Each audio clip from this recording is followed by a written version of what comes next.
បាទជំរាបសួរបងប្អូនហ្នឹងហើយនេះគឺជារបៀបធ្វើពុម្ពបាទធ្វើពុម្ព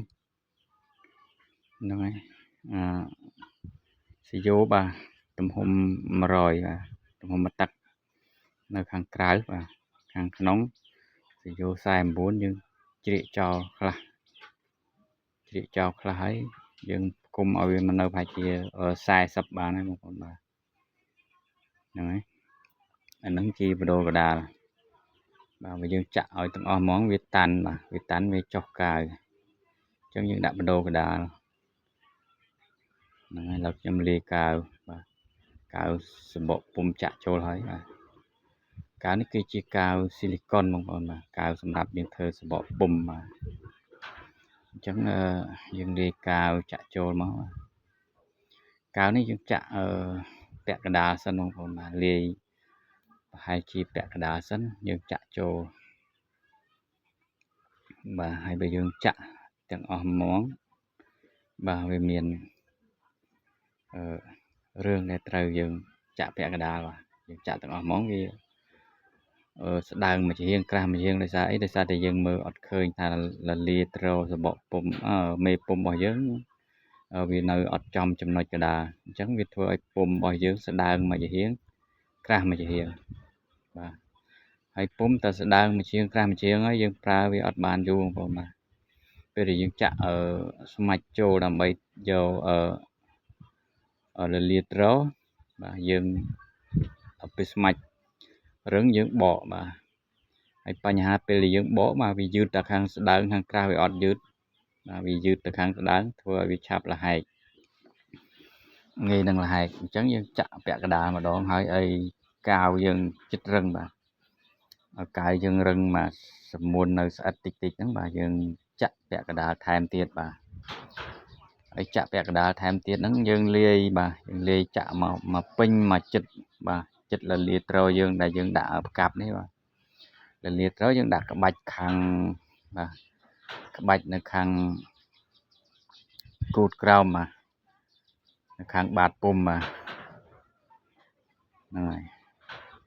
អញ្ចឹងពេលដែលយើងបានពុម្ពហើយយើងចាក់ស្មាច់ចូលយើងចាក់ពីខា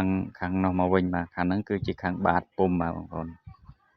ហ្នឹងហើយបាតពុម្ពនៅខាងហ្នឹងអញ្ចឹងយើងចាក់ឲ្យពេញមកស៊ីយ៉ូហ្នឹងមកបាទស៊ីយ៉ូយើងវែងប៉ុន្មានបាទស៊ីយ៉ូនេះវាវែងជាងលលាត្រូរបស់យើងបងប្អូនបាទវាវែងជាងអញ្ចឹងយើងលាយចាក់មកពេញស៊ីយ៉ូហ្នឹងមកហើយបាតពុម្ពរបស់យើងវាកម្រាស់ប្រហែលជាមួយហ៊ុនបាទមួយផឹងបាទហ្នឹងហើយឥឡូវខ្ញុំចាក់បានពាក់កណ្ដាលហើយអញ្ចឹងខ្ញុំទុកកាវនឹងឲ្យចិត្តរឹងបាទទុកកាវសំបកពុម្ពយើងឲ្យចិត្តរឹងបានយើងឲ្យលាយចាក់ម្ដងទៀតបាទលាយចាក់ម្ដងទៀតបាទចាក់ពេញយកតែម្ដងឥឡូវយើងចាក់ពាក់កណ្ដាលសិនបាទហើយវិធីដាក់គឺដាក់អញ្ចឹងបងប្អូនហ្នឹងហើយដាក់អញ្ចឹងយើងចម្លងពុម្ពពីមេពុម្ពបាទដើម្បីយកសំបកពុម្ពមកចាក់យកស្មាច់ថ្មី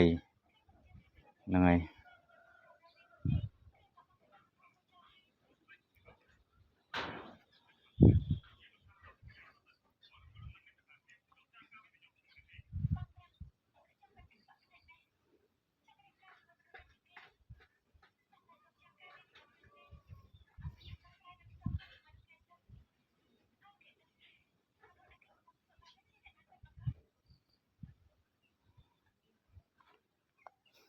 បាទយើងចាក់នេះចាក់អត់ទាន់ពេញទេបងប្អូនហ្នឹងហើយ